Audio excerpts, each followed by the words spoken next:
Find the volume of the rectangular pyramid. So, ito yung ating rectangular pyramid. And then, ito yung formula para sa volume. 1/3 times base times height. So, dito sa ating illustration, ang height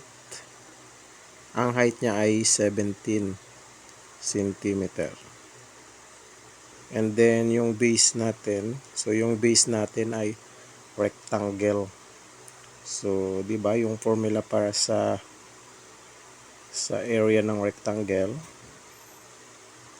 ay length times width.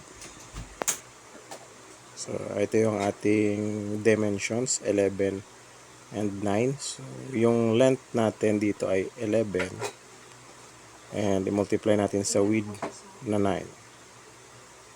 So, yung base 11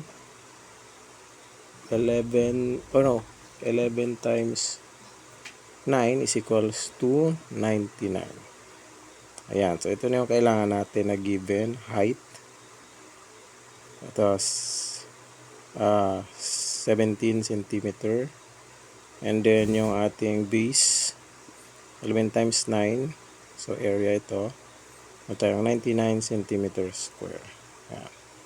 So, i-substitute natin sa formula.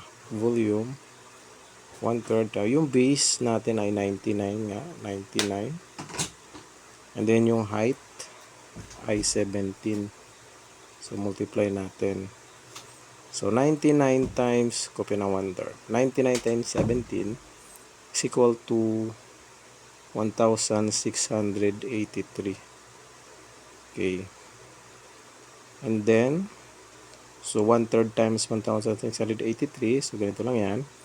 1,683 times 1 is equal to 1,683 din.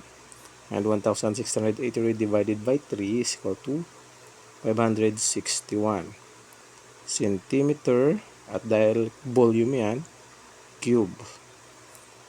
So, ang sagot natin ay ang volume ng rectangular pyramid na yan, na may height na 17 at base na 99 cm square, ay 561 cm cube.